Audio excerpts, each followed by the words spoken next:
Halo semuanya, selamat datang di channel Donghua TV. Ini adalah rangkuman anime Benrya Saito-san Isekai di part pertamanya. Seorang pria bernama Sato yang berprofesi sebagai tukang servis saat itu telah reinkarnasi ke dunia Isekai. Ia memiliki 3 orang teman, yaitu Resla sebagai seorang kesatria, Morlock seorang penyihir, dan Lapan seorang peri. Dengan menggunakan keahlian Sato, mereka berhasil membuka sebuah pintu menuju harta karun. Akan tetapi, ketika membuka harta karun itu, ternyata isinya hanyalah monster. Setelah itu, mereka lalu beristirahat di sebuah padang rumput. Sato yang baru bergabung, kemudian diberitahu oleh Resla dan Lapan bahwa sebenarnya Morlock adalah penyihir yang hebat karena sudah berada di level 80. Bahkan sangat berbeda jauh dengan level mereka. Namun karena Morlock yang sudah tua membuat ia sering melupakan mantra sihirnya. Bahkan Morlock sering lupa titik kumpul mereka. Hingga saat akan memasuki dungeon, Morlock pernah teleportasi di tubuh golem. Bahkan saking pelupanya, Morlock pernah mendatangi mereka dan mengatakan bahwa ia ingin bergabung tim mereka. Padahal mereka memanglah sudah satu tim. Morlock juga pernah bergabung dengan pasukan Andit dan menyerang mereka. Ia melakukan itu karena ia mengira kalau dirinya telah mati. Setelah itu, mereka kemudian melanjutkan perjalanan. Morlock yang punggungnya kesakitan langsung diobati oleh Lapan yang memiliki kemampuan penyembuhan. Morlock yang punggungnya kesakitan langsung diobati oleh Lapan yang memiliki kemampuan penyembuhan. Lalu, Sato yang melihat Lapan kesusahan membawa tasnya, akhirnya membuatkannya tas khusus yang bisa dipakai oleh Lapan. Sato kemudian menunjukkan alat ukur yang berasal dari dunianya. Ia juga menanyakan kepada mereka bagaimana cara mengukur di dunia Isekai. Morlock menjelaskan bahwa dahulu kala raja pertama yaitu Madarka memiliki senjata yang panjang. Dengan senjatanya itu, ia berhasil membuat 300 keturunan. Oleh karena itu, orang-orang pun menjadikan senjata Madarka sebagai alat hitung, yang mana panjangnya itu dihitung sebagai 1 Madarka. Setelah itu, mereka kemudian masuk ke dalam dungeon untuk mencari harta karun. Akan tetapi, mereka dihadang oleh sekumpulan goblin. Morlock kemudian menyuruh mereka semua mundur, dan ia akan menghabisinya dengan sihir apinya. Akan tetapi, ketika Morlock akan menghabisi para goblin itu, ia malah melupakan mantra sihirnya. Untungnya, Sato sebelumnya sudah menghafal mantra sihir Morlock. Sehingga, ia pun tahu apa kelanjutan mantra sihir Morlock dan memberitahukannya.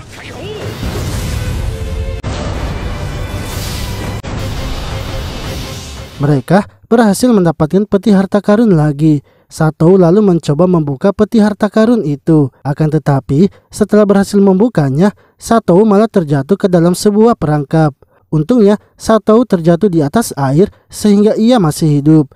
Saat mencoba bangun, Sato melihat kakinya yang telah patah, sehingga ia tak bisa menggerakkannya dan pergi dari tempat itu. Sato merasa ia pasti tak akan diselamatkan, sebab tempat itu adalah tempat yang bebas sihir. Oleh karena itu, mantra sihir Morlock tak akan bisa digunakan untuk menolongnya. Lapan juga yang menggunakan sihir terbang tak akan bisa ke tempatnya, serta mereka tidak memiliki tali yang panjang untuk menariknya. Sato kini mulai bersedih sebab dunianya sekarang sama saja seperti dunianya sebelumnya, yang mana hanya jasanya saja yang selalu dimanfaatkan.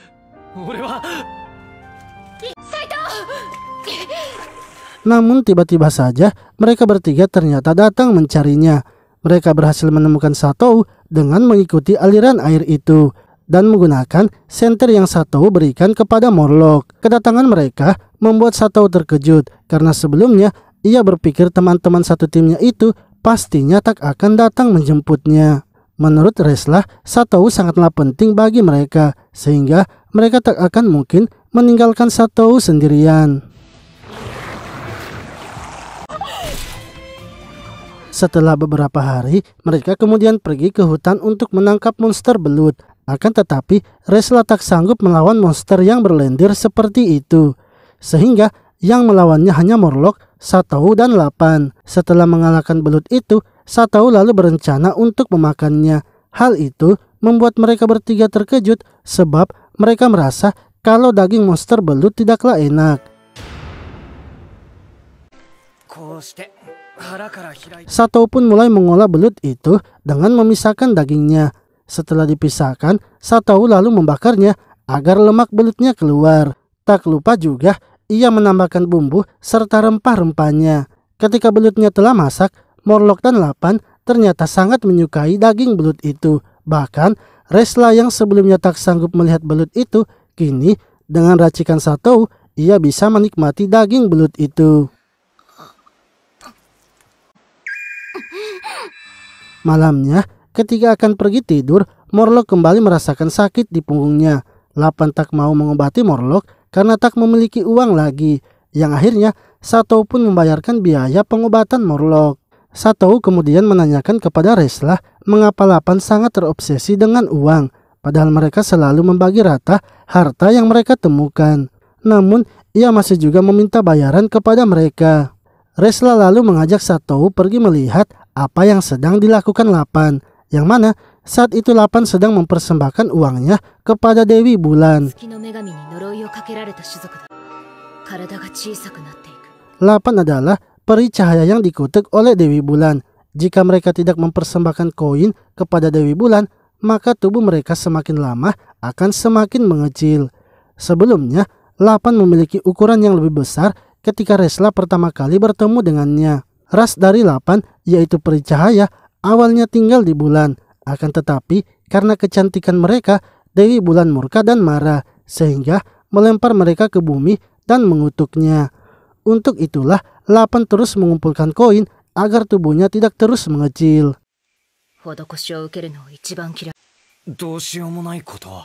Satou lalu mengatakan agar jatah harta karunnya sebaiknya diberikan saja semua kepada Lapan. Namun, menurut Resla, Lapan pasti tak akan menerimanya karena harga dirinya yang tinggi. Hingga esoknya, ketika mereka masuk ke dalam dungeon untuk berburu harta karun, Satou pun meminta agar Lapan memberikan sihir perlindungan dan ia akan membayarnya.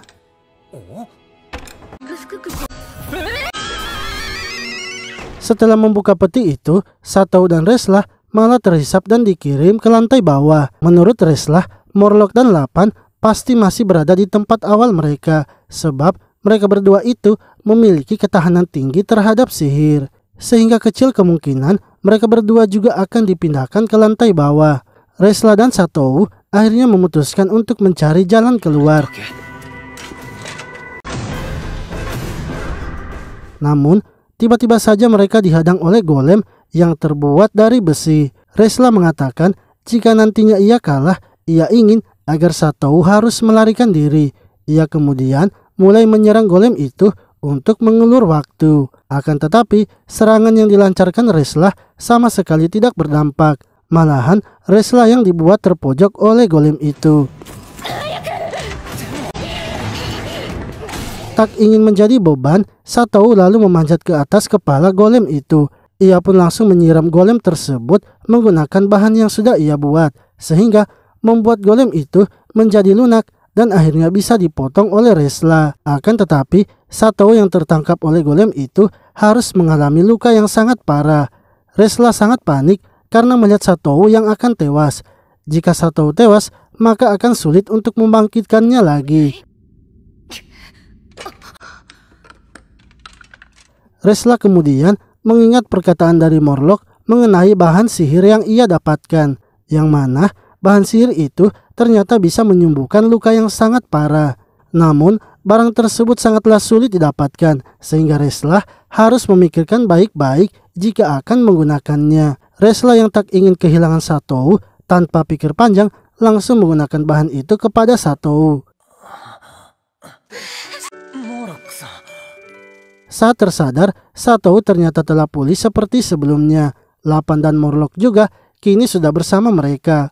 Satou mengira bahwa mereka berdua yang telah menyembuhkannya. Akan tetapi, Lapan menjelaskan bahwa sebenarnya yang menyembuhkan Satou adalah Resla.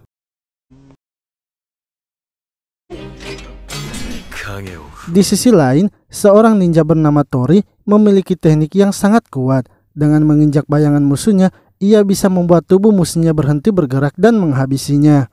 Hingga suatu hari, ninja Tori mencoba untuk menghabisi penyihir yang telah berusia 400 tahun bernama Lapela. Ketika menginjak bayangannya, ninja Tori malah masuk ke dalam bayangan itu. Lapela memberitahu ninja Tori bahwa bayangannya itu adalah gerbang menuju neraka. Tak lama kemudian, ninja Tori kini telah keluar dari bayangan Lapela dan membawa dua iblis sebagai pengikutnya. Mereka pun mencoba mengalahkan Lapela bersama-sama. Namun saat akan menyerang, ninja Tori ternyata tidak menghabisi Lapela, melainkan ia malah memberikannya kecupan sebab ninja Tori ternyata telah jatuh cinta kepadanya.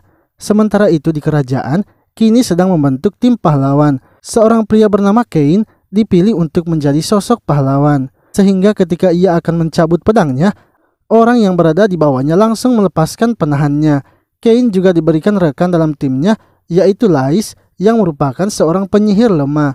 Orang-orang di kerajaan memilihnya karena ia adalah penyihir yang terlihat manis. Sedangkan rekan timnya yang lainnya adalah Monpoi yang merupakan seorang pendeta. Ia dipilih karena salah satu orang di kerajaan yang memilih adalah pamannya.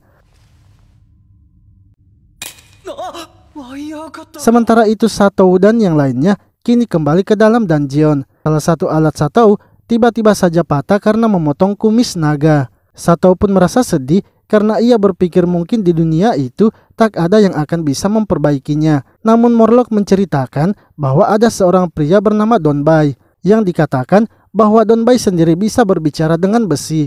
Dwarf yang bisa menempasi ras segala ukuran dan tameng raksasa. Akan tetapi karena pekerjaannya dalam membuat benda itu terlalu cepat, pelanggannya malah mengeluh untuk mengurangi harganya karena kerjaannya juga cepat. Ia akhirnya memilih pensiun karena membenci manusia dan tinggal di dalam gua dengan pintu yang memiliki 108 kunci.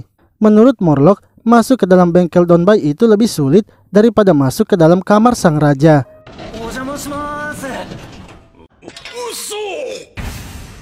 Namun dengan keahlian Satou, dengan mudahnya ia membuka pintu tersebut, sehingga ia kini bisa bertemu dengan Donbai dan memperbaiki alatnya. Satou pun senang karena alat bilanya itu kini terbuat dari perak mitril dengan bahan sambungan yang sempurna. Setelah itu mereka kemudian makan bersama di tempat Donbai. Satou pun berpikir ingin meminta Donbai untuk membuatkannya senjata pistol. Akan tetapi ia pun mengurungkan niatnya karena tak ingin membawa senjata dunia modern ke dunia isekai.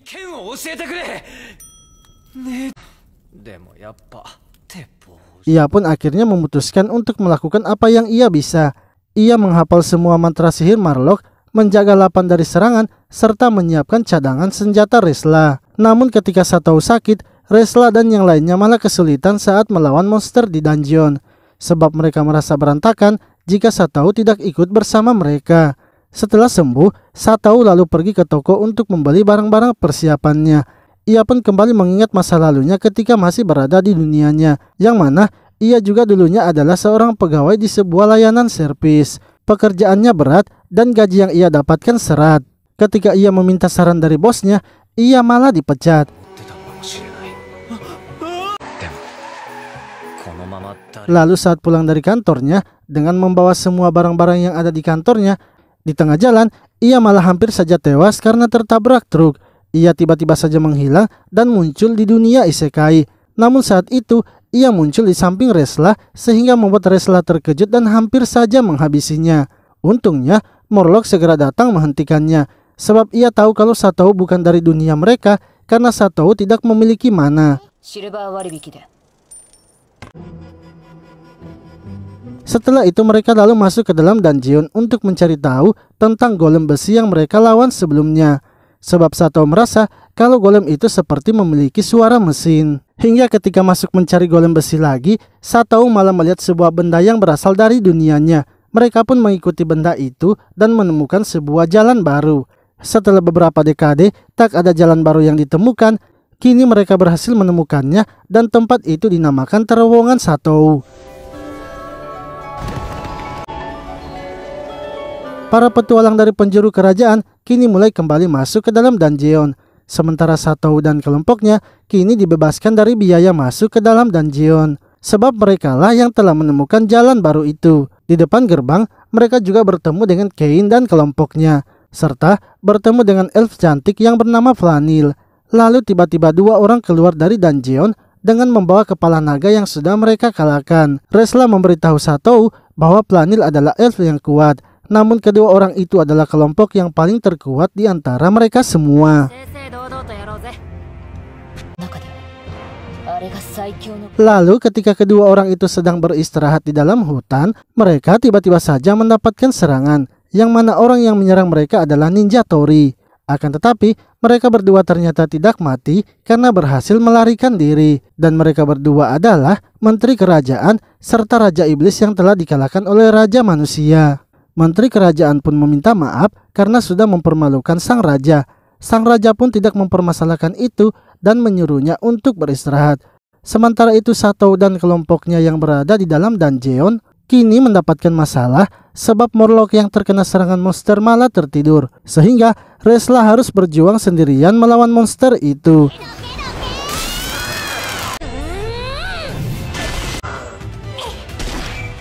Seorang petualang bernama Lilia dengan mudahnya mengalahkan monster itu. Lilia memiliki seorang rekan bernama Gupin. Lilia meminta harta yang dijaga oleh monster itu karena ialah yang telah mengalahkan monsternya. Namun ketika mereka akan membuka peti hartanya, Gupin ternyata tak bisa membukanya. Satou pun meminta izin kepada Lilia untuk membukanya. Awalnya Lilia meremehkannya sebab menurutnya rekannya saja tak bisa membukanya. Akan tetapi setelah menunjukkan skillnya, Satou pun dengan mudahnya membuka petinya. Setelah itu Satou dan yang lainnya melanjutkan perjalanan. Mereka pun bertemu dengan monster raksasa. Namun ketika melawan monster itu, tiba-tiba Flanil datang dan langsung menghabisinya. Hal itu membuat Resla marah sebab ia merasa bisa mengalahkan monster itu. Flanil juga tidak terima karena menurutnya Resla tak bisa mengalahkannya. Karena tak ada yang mau mengalah, mereka berdua akhirnya memutuskan untuk bertarung. Sebelum bertarung, masing-masing dari perwakilan mereka melakukan perjanjian kontrak bertarung dengan tujuan agar jika nantinya orang yang kalah tidak dendam kepada yang menang. Setelah itu pertarungan mereka akhirnya dimulai. Flanil mencoba menyerang Resla dengan gerakannya yang cepat. Dengan sirat tebal Resla membuat Flanil kesulitan untuk menembus pertahanannya. Hingga akhirnya Flanil mencoba menyerang bagian tubuh Resla yang tidak terlindungi. Hal itu pun berhasil membuat Resla memutuskan untuk melepaskan baju sirahnya. Namun secara tidak sengaja, baju dalamnya juga malah terbuka, sehingga pertarungan mereka pun harus dihentikan. Flanil pun kini mengalah untuk mengambil harta monster itu. Akan tetapi Satou tetap memberikan harta untuk Flanil yang juga sudah mengalahkan monsternya.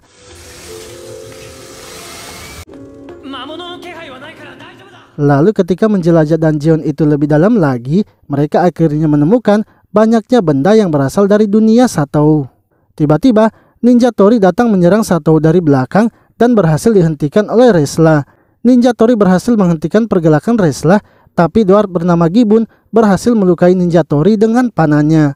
Sementara itu Lapan menghentikan peri dari Ninja Tori, sehingga Ninja Tori pun memutuskan untuk menyerang Gibun. Namun Gibun ternyata bisa menggunakan sihir dan membuat Ninja Tori semakin terluka.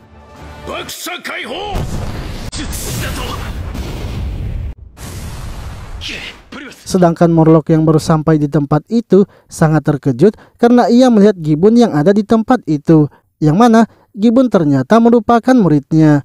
Gibun merasa senang bertemu dengan Morlock sebab ia sudah mencarinya selama 20 tahun. Akan tetapi Morlock mengatakan bahwa ia sudah sedikit lupa dengan Gibun karena yang ada di ingatannya muridnya itu semua adalah wanita. Gibun lalu menjelaskan bahwa Morlock adalah penyihir ternama di negerinya.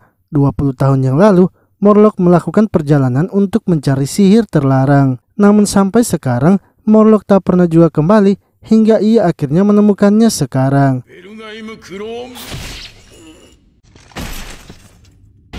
Lalu tiba-tiba Gibun mendapatkan serangan dari seseorang, yang mana ternyata itu adalah serangan dari Ninja Tori yang kini datang dengan pasukannya. Ninja Tori lalu mengingat kejadian sebelumnya sewaktu ia ke rumah Lapela. Saat masuk di dalam rumah Lapela, ia melihatnya yang tengah terbaring dalam keadaan lesu. Peri Lapela yang bernama Primos mengatakan bahwa Lapela tak lama lagi akan mati, sebab kutukan yang ada padanya kini akan menghilang. Kutukan Lapela adalah berhenti menjadi tua, namun bila ia jatuh cinta maka Lapela akan menjadi tua. Ninja Tori pun menyadari kalau Lapela telah jatuh cinta kepadanya, dan ini semua adalah karena perbuatannya yang membuat penyihir Lapela akan segera mati. Primos mengatakan bahwa jika memang Ninja Tori ingin menyelamatkan Lapela, maka ada satu cara yang bisa dilakukan, dengan mencari sihir pengendali waktu yang ada di dalam dungeon.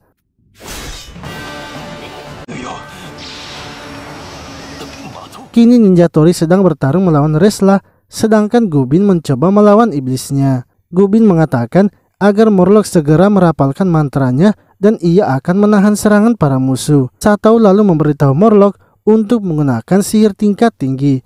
Morlock pun mengatakan bahwa ia akan menggunakan sihir 7 petir dewa. Satou pun setuju karena ia juga sudah menghafal mantranya.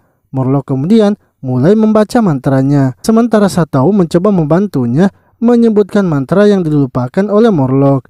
Dengan begitu, Morlock kini berhasil mengeluarkan sihir 7 petir dewanya.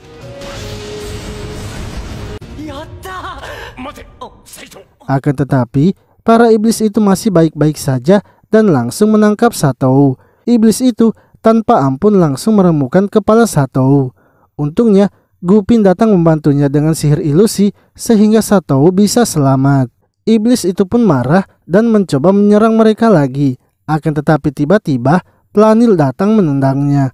Para iblis itu kini semakin marah dan menyerang dengan sihir tingkat tinggi. Sihirnya ternyata bisa dihentikan dengan sihir pelindung dari Monpui. Kini jumlah mereka semakin banyak untuk melawan Ninja Tori dan pasukannya. Ninja Tori pun menyuruh para iblisnya untuk segera mundur. Namun Lapan segera menghentikannya dengan menggabungkan sihirnya.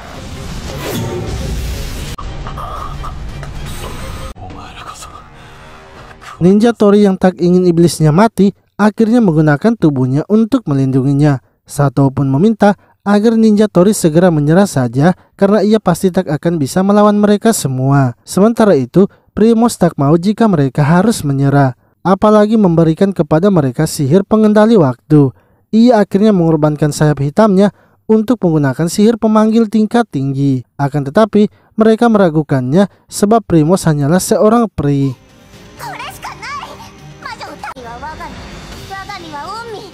Menurut Gubin, sayap hitam dari seorang peri itu menyimpan banyak energi sihir, sehingga Primos pasti bisa menggunakan sihir pemanggil tingkat tinggi. Primos lalu menyuruh Ninja Tori untuk segera mencabut sayapnya. Ia mengorbankan dirinya karena hanya penyihir Lapela saja yang menjadi temannya. Sebelumnya, para petualang selalu menyiksanya dan penyihir Lapela yang telah menyelamatkannya. Untuk itu, kali ini ia yang akan menyelamatkan penyihir Lapela.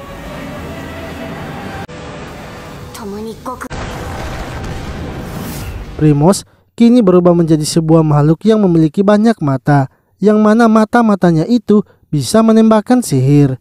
Planil yang berada dekat dengan monster itu akhirnya harus terkena tembakan monster itu dan kehilangan telinganya. Namun untungnya telinganya itu masih bisa disambungkan kembali. Monster itu kemudian melanjutkan serangannya kepada Planil.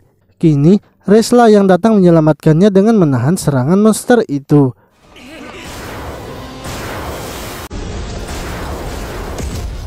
Monster tersebut mulai menyerang secara membabi buta. Satou lalu memberitahu Morlock untuk menggunakan sihir 7 petir dewanya.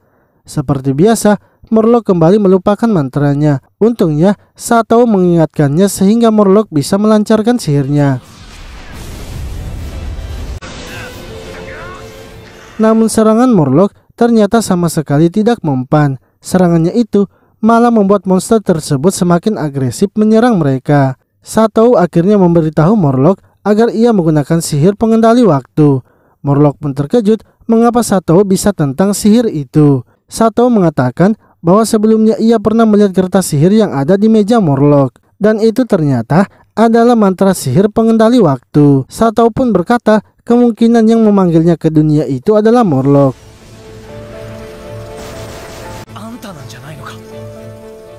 Cerita pun flashback saat Morlock masih berada dengan keluarganya. Di suatu malam, anaknya kini sedang demam tinggi. Morlock lebih memilih untuk keluar dari rumah mengikuti ujian penyihir agung daripada menemani anaknya yang sedang sakit. Hingga esoknya ketika ia pulang, anaknya kini telah meninggal. Akibat kejadian itu, istrinya kini meninggalkannya sehingga membuat ia semakin depresi.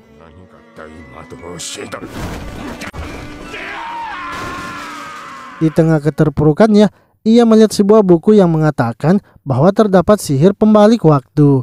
Dan sihir itu terdapat di dungeon yang berada di kerajaan utara. Morlock akhirnya memutuskan untuk pergi ke dungeon itu mencari sihir pembalik waktu. Saat menemukan tempatnya, Morlock menemukan beberapa mantra sihir. Namun tak ada sihir pembalik waktu, yang ada hanyalah sihir menghentikan waktu dan sihir memanggil makhluk di dunia lain. Lalu tiba-tiba sosok misterius muncul dari belakang Morlock. Hal itu membuat Morlock sadar kalau yang menulis mantra sihir tersebut adalah sosok misterius itu. Morlock pun akhirnya meminta untuk diajari menggunakan sihir pembalik waktu. Ia ingin mempelajari sihir itu agar bisa mengembalikan anaknya. Sosok misterius itu bersedia mengajarinya bila Morlock bisa mengalahkannya. Dengan tekad yang kuat, Morlock pun berusaha melawan sosok misterius itu. Walau sebenarnya ia tahu kalau kemungkinan kekalahannya adalah 90%.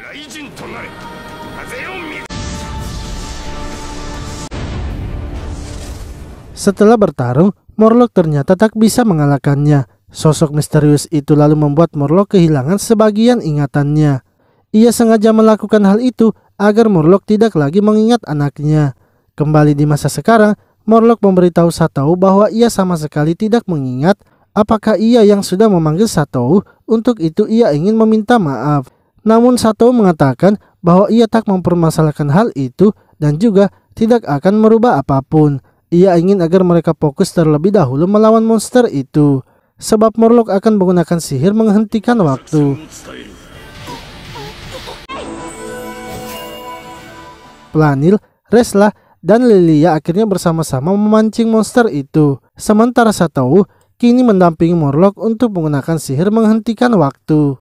Kain dan Monpui akhirnya datang juga untuk membantu melindungi mereka. Begitu pula dengan Gubin yang datang ikut membantu. Sehingga Morlock kini bisa melanjutkan lagi mengucapkan mantra sihirnya. Satou terus mendampingi Morlock untuk menggunakan sihirnya. Hingga akhirnya Morlock pun berhasil menggunakan sihir pemberhenti waktu. Lalu setelah berhasil menggunakan sihirnya, semua orang pun berhenti dan hanya Morlock saja yang bisa bergerak. Morlock pun merasa aneh kenapa semuanya menjadi diam-diam dan ia merasa sepertinya memiliki sesuatu tugas yang sangat penting. Akan tetapi, ia sama sekali tidak mengingat tugas apa saja yang diberikan kepadanya. Morlock kini bingung dengan apa yang sedang terjadi, hingga ia melihat telapak tangannya dan menemukan sebuah pesan yang bertuliskan untuk segera menyerang mata monster itu agar monsternya bisa dikalahkan. Morlock pun mulai mengingat Satou yang sebelumnya telah menuliskan itu di tangannya. Ia kini sangat senang karena bisa mengingat apa yang akan ia lakukan. Ia kemudian menggunakan sihir untuk meningkatkan serangannya. Ia pun menyerang monster itu dengan sihir api tingkat tinggi berkekuatan maksimal.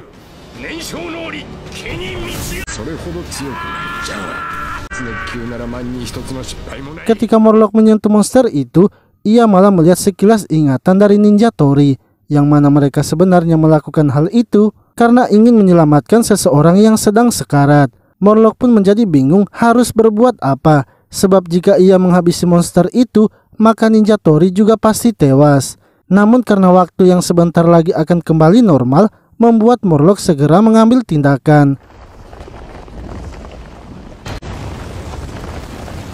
Morlock berhasil mengalahkan monster itu, akan tetapi tangannya pun harus putus. Lapan lalu bergegas mendekati Morlock untuk menyembuhkan tangannya. Morlock menolak untuk disembuhkan sebab ia ingin agar Primos yang terlebih dahulu disembuhkan. Begitu pula dengan Ninja Tori serta rekan-rekannya yang ternyata berhasil diselamatkan oleh Morlock. Ia mengatakan bahwa sebelum menghancurkan iblisnya, ia membagi energi sihirnya untuk menarik mereka keluar. Hal itu juga membuat sihirnya berbalik kepadanya sehingga membuat tangannya terputus. Morlock memberitahu mereka sebelumnya ia melihat ingatan Ninja Tori, yang mana Ninja Tori sebenarnya melakukan hal itu dikarenakan cinta dan kasih sayangnya. Morlock pun menjadi tak tega dan berusaha menyelamatkan mereka. Lalu setelah Ninja Tori sadar, ia mengatakan agar mereka melepaskan Primos dan para iblisnya. Ia ingin agar para iblisnya juga dibiarkan kembali ke dunia bawah. Tiba-tiba Perdana Menteri dan Raja Iblis datang menghampiri mereka. Raja Iblis ingin menghancurkan Ninja Tori karena sebelumnya telah melukainya. Ketika menyerangnya, salah satu iblis Ninja Tori menghadang pedang itu sehingga membuatnya terluka. Sementara iblis yang satunya berusaha untuk menyerang Raja Iblis yang menyamar menjadi manusia. Namun setelah menunjukkan wujud yang sesungguhnya, ternyata Raja Iblis itu mengenal iblis dari Ninja Tori.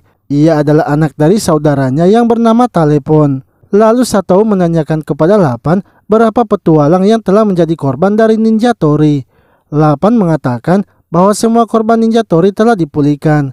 Tersisa 2 orang dari petualang tingkat tinggi saja, tapi mereka kini sudah datang, yang artinya kedua orang itu juga telah sembuh. Satou pun meminta agar Ninja Tori dimaafkan, walaupun sebelumnya Ninja Tori ingin menghabisinya. Perdana Menteri Kerajaan kemudian menanyakan apa tujuan Ninja Tori yang sebenarnya. Ninja Tori mengatakan bahwa ia sedang mencari penyihir yang bisa mengembalikan waktu, karena ia ingin menyembuhkan penyihir Lapela yang telah terkena kutukan. Morlock pun memberitahunya bahwa mencari penyihir itu sangatlah mustahil. Sebab 20 tahun yang lalu ia telah bertemu dengan penyihir itu, yang memberitahukannya bahwa penyihir itu akan pergi dari dunia ini dan mencari dunia baru.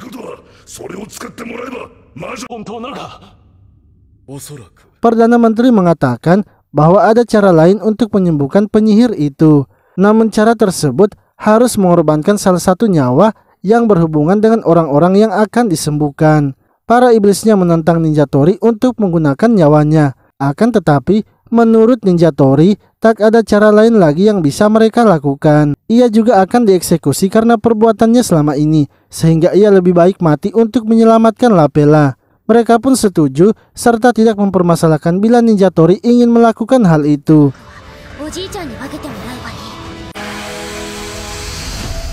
Para iblisnya kemudian dikembalikan lagi ke dunia bawah dengan menggunakan gabungan sihir antara Primos dan Morlock. Setelah itu Ninja Tori dan Primos dibawa oleh Perdana Menteri dengan sihirnya. Namun sebelum pergi, Ninja Tori menanyakan siapa Satou sebenarnya. Sebab jika Satou tidak ada, mereka pasti sudah menang. Satou pun mengatakan bahwa ia hanyalah tukang servis yang serba bisa.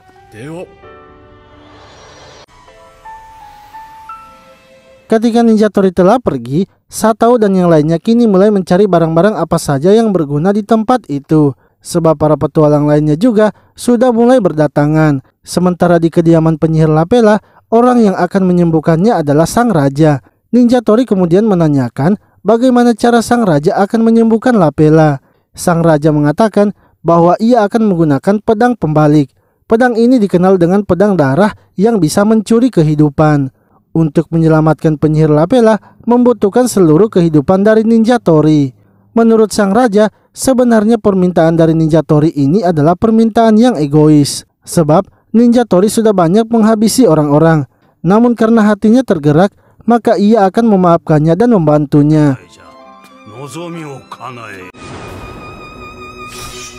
Penyihir Lapela kini sadar dan menjadi muda kembali. Ketika ia keluar dari rumahnya, ia melihat ada seseorang yang berdiri, yang mana ternyata itu adalah Ninja Tori yang masih hidup, namun dalam keadaan kaki dan tangannya yang telah putus. Lalu saat Ninja Tori akan menghampirinya, Lapela ternyata tidak mengingatnya. Lapela mengira kalau Ninja Tori adalah gelandangan yang datang mencari makan. Karena Lapela sudah tidak mengenalnya, Ninja Tori pun akhirnya memutuskan untuk pergi. Primos merasa kesal mengapa Ninja Tori langsung menyerah begitu saja. Padahal wanita yang ia cintai kini sudah ada di depannya. Tiba-tiba beberapa orang kini datang menggoda Lapela dan ingin memaksa masuk ke rumahnya. Primos mengatakan agar Ninja Tori bergegas menyelamatkan Lapela. Sebab ia tidak merasakan energi sihir dari Lapela kemungkinan karena Lapela baru saja terbangun. Ninja Tori kemudian bergegas menyelamatkan Lapela dan menghajar orang-orang itu.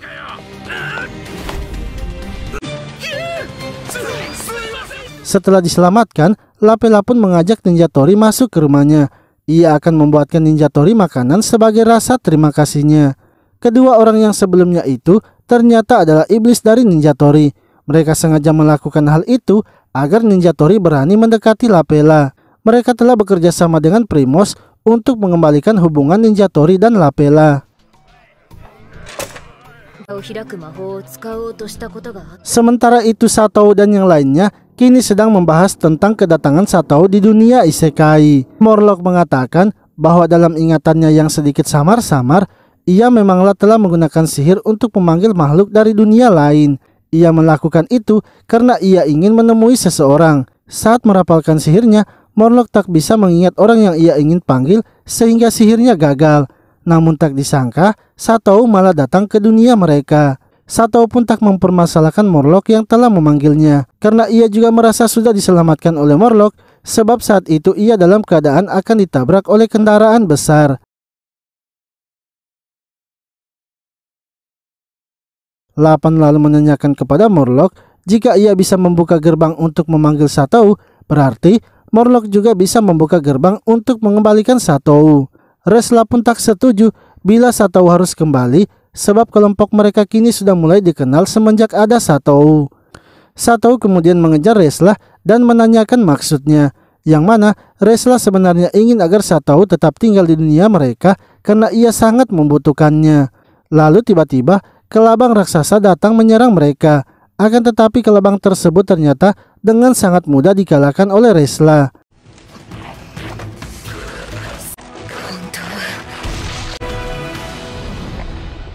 Tak lama kemudian, Morlock dan Lapan juga kini telah tiba.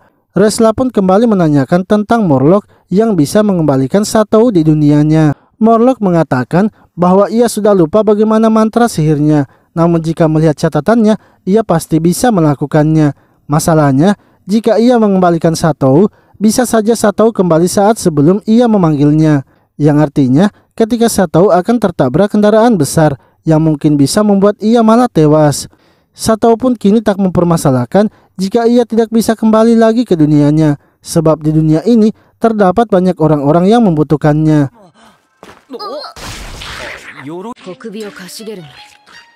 Lalu kelabang sebelumnya yang telah dikalahkan oleh Resla ternyata masih hidup dan menggigit Morlock. Hal itu akhirnya membuat Morlock tak bisa ikut bersama mereka dalam melakukan penjelajahan. Namun ketika mereka kembali dari penjelajahan, Morlock ternyata sudah tewas. Resla pun menanyakan mengapa penjaga penginapan tidak membawanya ke gereja untuk dibangkitkan. Penjaga penginapan mengatakan bahwa ia tak punya uang untuk membawanya. Lalu ketika menyimpan mayat Morlock di gudang, seekor anjing liar malah datang memakannya, sehingga ia memutuskan untuk segera menguburkan mayat Morlock. Mereka bertiga kemudian pergi melihat makam Morlock. Satou pun lalu memberi mereka semangat agar membangkitkan kembali Morlock. Satou ingin agar mereka menggali kuburannya dan segera mengawetkan mayat Morlock menggunakan sihir Lapan. Lapan setuju dengan rencana Satou dan membagi tugas mereka. Satou dan Resla akan menyiapkan alat-alat penggalian, sementara Lapan akan pergi membeli bahan-bahan untuk persiapan sihirnya. Sementara itu di dunia bawah terdapat seekor anjing iblis yang sangat kuat bernama Nimun. Ia bisa mengalahkan hewan iblis lainnya, bahkan seekor naga sekalipun. Hingga suatu hari ia bertemu dengan seekor serigala dari dunia manusia yang tersesat ke dunia bawah. Nimun menjadi luluh dan akhirnya hidup bersama dengan serigala putih itu. Lalu setelah lama hidup bersama, Nimun dipanggil oleh tuannya untuk diberikan misi, yang mana tuannya ingin agar Nimun mencarikannya serigala putih dari dunia manusia yang sedang berkeliaran di dunia bawah. Mengetahui kalau misinya adalah menghabisi kekasihnya, Nimun akhirnya memutuskan untuk membantu serigala putih itu kembali di dunia manusia.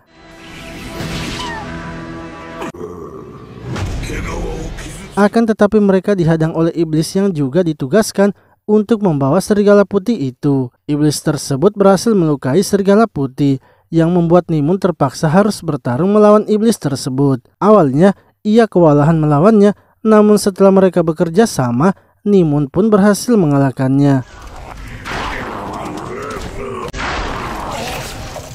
Pertarungan itu ternyata membuat kekasihnya tidak terselamatkan. Saat Nimun akan pergi, ia melihat kekasihnya ternyata memiliki seekor anak. Nimun kini memutuskan tinggal di dunia manusia dan merawat anaknya itu. Ia juga mengajari anaknya untuk berburu agar bisa bertahan hidup. Namun tuannya ternyata menanamkan kepadanya sihir pengikat, sehingga ia harus segera memakan binatang iblis untuk menenangkan dirinya. Nimun terus berjalan mencari binatang iblis dan sampailah ia di kota. Ia pun melihat energi sihir yang kuat berasal dari dalam gudang. Karena tak ingin mati, Nimun terpaksa memakan bagian tubuh orang itu, yang mana ternyata itu adalah tubuh Morlock. Setelah memakan Morlock, Nimun malah tak bisa mengendalikan energi sihir dari Morlock, sehingga membuat ia kini kembali menjadi anjing pemburu binatang iblis. Di sisi lain, Lapan yang kembali ke makam Morlock melihat makamnya yang telah berlubang. Ia mengira kalau Resla dan Satou mungkin sudah menggalinya.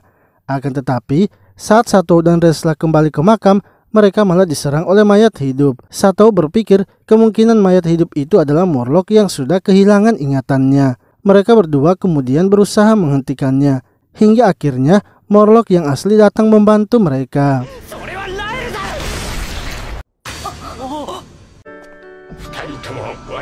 Morlock ternyata memakai sihir pembangkit tingkat tinggi, sehingga setelah ia mati, sihir itu akan aktif dan membuatnya hidup kembali. Namun sihirnya itu membuat tubuhnya seringkali berubah menjadi tengkorak lagi. Kemungkinan sihir yang Morlock lakukan itu gagal. Gibbon yang sedang menguntit lalu masuk dan menjelaskan semuanya. Menurut buku sihir yang ia baca, sihir pembangkit tidak bisa berhasil, kemungkinan karena ada sebagian tubuh Morlock yang hilang. Lapan mengingat kalau memang penjaga penginapan mengatakan sebelum Morlock dimakamkan, ada anjing liar yang memakan tubuh Morlock. Gibbon pun menambahkan, walaupun memang tubuhnya sudah hilang, tapi energi sihirnya pasti masih ada. Sehingga mereka harus menemukan anjing liar itu, karena energi sihir Morlock pasti masih tersisa pada anjing tersebut. Mereka kemudian berpencar untuk mencari anjing liar itu. Hingga mereka pun bertemu dengan Planil yang mengatakan bahwa ia pernah melihat anjing liar itu di bagian pinggiran kota. Mereka lalu bergegas pergi ke pinggir kota mencari anjing tersebut. Akan tetapi, Satou dan Morlock malah terpisah dari rombongan, yang mana sebenarnya Morlock sengaja memisahkan diri karena ia merasa regenerasinya sudah tak jalan lagi dan tubuhnya juga mulai melemah, kemungkinan hidupnya tak akan lama lagi. Di sisi lain, Nimun yang melihat Morlock merasa kalau Morlock sepertinya ingin kembali mengambil energi sihirnya. Ia pun langsung menyerang mereka berdua. Sementara itu, Resla yang datang mencari mereka melihat kalau Satou dan Morlock sudah dalam keadaan terluka. Lapan kemudian berusaha mengobati Satou, sementara Resla sangat kesal karena Nimun sudah menyakiti kedua orang yang penting baginya. Mereka berdua akhirnya melakukan pertarungan. Resla pun berhasil mengalahkan dan mencoba menghabisinya. Akan tetapi, tiba-tiba anak Nimun muncul dan menghadang Resla. Satou yang sudah sadar juga menghentikan Resla, begitu juga dengan Lapan. Sementara itu, Nimun memohon agar Resla tidak menghabisi anaknya dan biarkan dirinya saja yang dihabisi. Resla pun bersedia tidak menghabisi anaknya, namun ia harus memotong semua kaki Nimun agar mereka impas.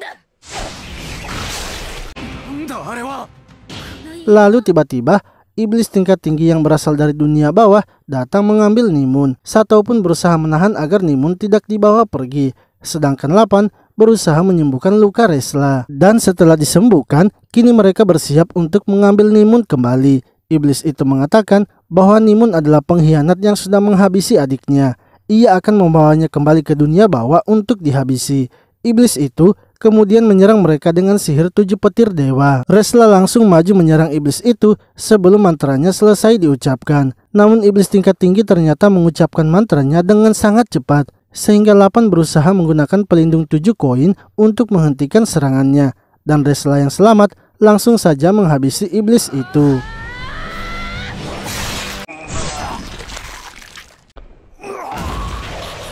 Lalu tiba-tiba tuan dari iblis itu yang juga tuan dari Nimun dan merupakan raja iblis muncul dari dalam perut iblis tersebut. Raja Iblis langsung saja menyerang mereka dengan sihir apinya. Lapan yang berusaha menahan serangan itu harus pingsan karena kehabisan energi sihir. Merasa kalau Raja Iblis itu sangatlah kuat, Resla pun menyuruh Satou untuk segera ke kota membawa Lapan. Sementara ia akan menahan Raja Iblis dan membawa Murloc beserta Nimun. Satou sebenarnya tak ingin meninggalkan Resla. Namun Resla mengatakan bahwa Satou hanya akan menjadi beban saja. Sehingga Satou pun dengan terpaksa meninggalkan Resla sendirian. Akan tetapi Satou kembali mengurungkan niatnya untuk pergi sebab ia merasa tak bisa meninggalkan Resla begitu saja. Sementara itu, Resla yang sedang bertarung melawan Raja Iblis kini harus tertangkap. Ketika Raja Iblis akan menghabisinya, tiba-tiba Satou datang menyiramkan air suci serta memotong benang pengikat dari Raja Iblis. Resla yang terbebas langsung saja menghabisi Raja Iblis.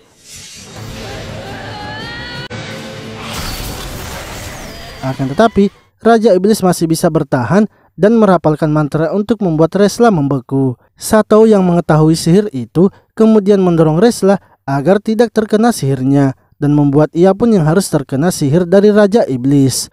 Resla kemudian berusaha menahan serangan Raja Iblis yang ingin menghabisi Satou.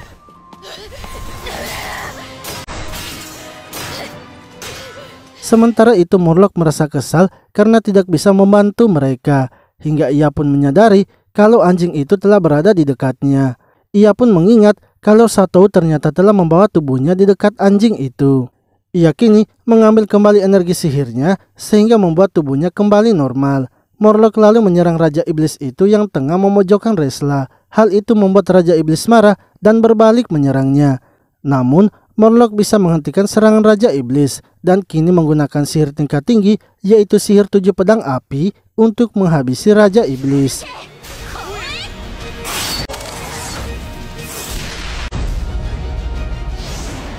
Sihir itu ternyata berhasil menghabisi Raja Iblis. Satou dan Resla sangat senang karena melihat Murloc telah bangkit kembali. Lalu ketika Murloc datang menghampiri mereka, topinya pun jatuh. Mereka semua melihat kalau Murloc kini memiliki telinga binatang di kepalanya. Selain memiliki telinga binatang, Murloc juga memiliki ekor binatang.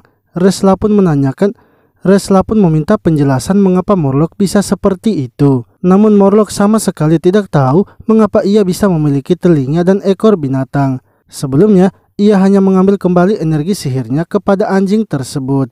Sementara itu, Gobin kini sedang melawan para mayat hidup yang berada di pinggir kota. Ia tak bisa datang membantu mereka sebab mayat hidup itu terus saja berdatangan. Ia akhirnya memutuskan menggunakan sihir api tornado tingkat 5.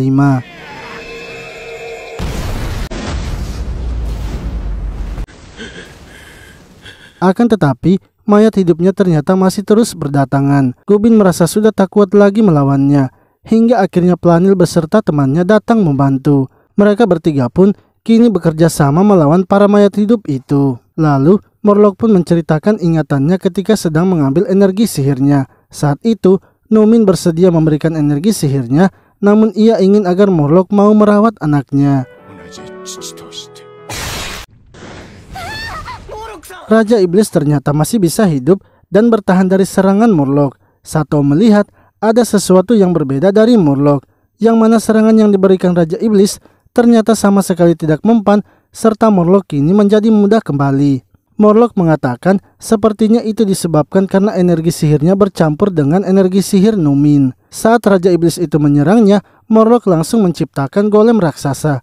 Raja Iblis itu menghancurkan golemnya dan mendekati Murloc. Akan tetapi, Murloc ternyata bisa mengendalikan bagian tubuh golem itu dengan sesuka hatinya, sehingga Raja Iblis tersebut tak bisa berkutik melawan Murloc.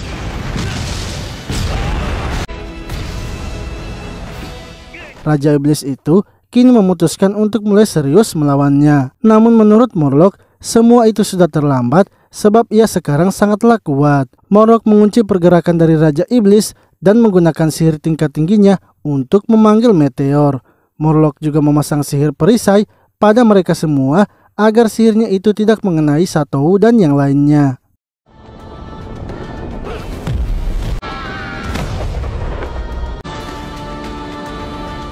Raja Iblis itu ternyata masih bisa bertahan karena regenerasinya yang sangat cepat. Murloc pun memutuskan untuk memanggil meteor lagi. Namun ketika akan melakukannya, Morlock kini kembali menjadi tua dan lupa dengan mantra sihirnya. Raja Iblis itu kemudian berusaha menyerang Morlock. Untungnya, Satou yang sudah siap langsung memotong tangan dari Raja Iblis. Satou lalu menyuruh Morlock untuk membakar Raja Iblis dengan sihirnya, sehingga Raja Iblis itu tak akan bisa beregenerasi lagi. Tak lama kemudian, Gibbon dan Planil beserta temannya kini datang untuk membantu mereka. Temannya itu lalu menggunakan sihir untuk menyucikan tempat tersebut. Hal itu ia lakukan agar sisa-sisa sihir dari Raja Iblis itu bisa hilang sepenuhnya. Di sisi lain, anak dari Nimun tak mau bila mereka mendekati ayahnya. Morlock pun langsung mengambil anak anjing itu dan memeluknya. Anak anjing itu kini tak merontak lagi karena ia mencium aroma Morlock sama seperti aroma ayahnya.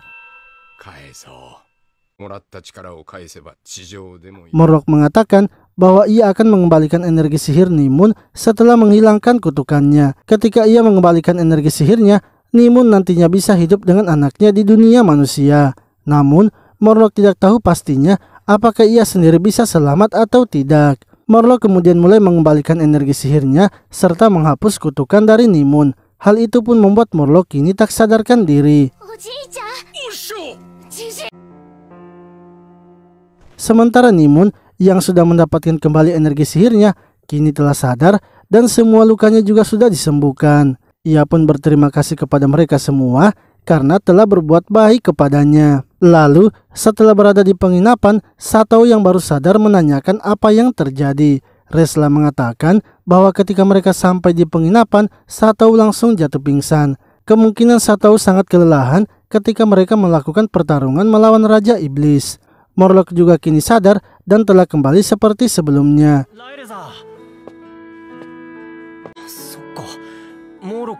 Beberapa hari setelah pertarungan melawan Raja Iblis, Satou kemudian masuk ke dalam kamar Morlock dan mencarinya. Namun Satou teringat kalau Resla dan Morlock akan pergi jauh untuk melakukan terapi pengobatan kepada Morlock. Satou pun melihat ada logam di atas meja Morlock dan mengambilnya.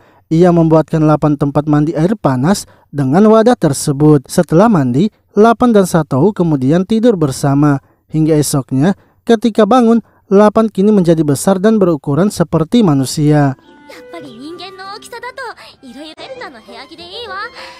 Mereka berdua lalu pergi berjalan-jalan di kota. Satou menanyakan mengapa sayap dari Lapan juga ikut menghilang. Lapan pun memberitahunya bahwa sayapnya itu pasti akan muncul dengan sendirinya nanti. Saat sedang berjalan, Lapan tak sengaja menabrak seseorang yang membuatnya marah.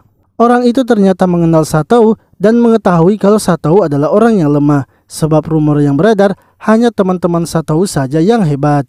Akan tetapi ketika melawannya, Satou malah dengan mudahnya mengunci tangannya.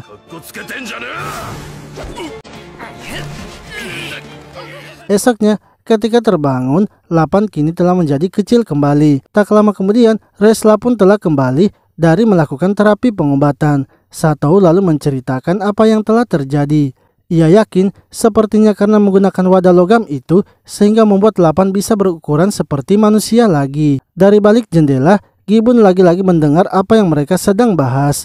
Gibbon pun membacakan informasi tentang wadah itu yang ada di buku sihirnya. Wadah itu memiliki energi yang sangat besar sehingga bisa membuat tubuh perih dan makhluk kecil lainnya menjadi besar sementara saja. Tak lama kemudian, Morlock datang dengan tidak menggunakan pakaian. Ia pun melihat ada sebuah wadah dan memakai wadah itu untuk menutupi pedang saktinya.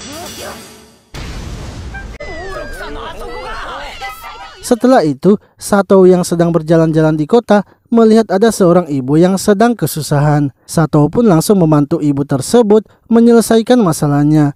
Lalu ketika telah selesai, ibu itu ternyata mengenal Satou. Satou pun mempertanyakan mengapa ibu itu bisa mengenalnya.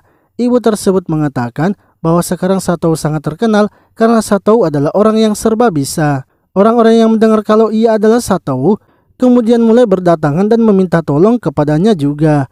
Mereka ingin agar Satou memperbaiki alat-alat mereka serta membuatkannya makanan. Satou pun membantu mereka semua hingga sampai malam hari. Satou menceritakan kepada rekan-rekannya bahwa sekarang semakin banyak orang yang meminta tolong kepadanya. Lapan dan Resla kesal karena Satou tidak memasang tarif untuk jasanya, sehingga masih banyak orang-orang yang tidak membayar jasanya. Sato pun berpikir bahwa suatu hari nanti ia akan memasang tarif. Namun ketika ia sudah memiliki toko sendiri nantinya,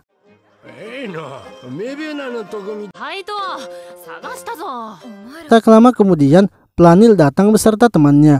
Ia ingin meminta tolong kepada Sato agar memperbaiki cakarnya yang sudah rusak.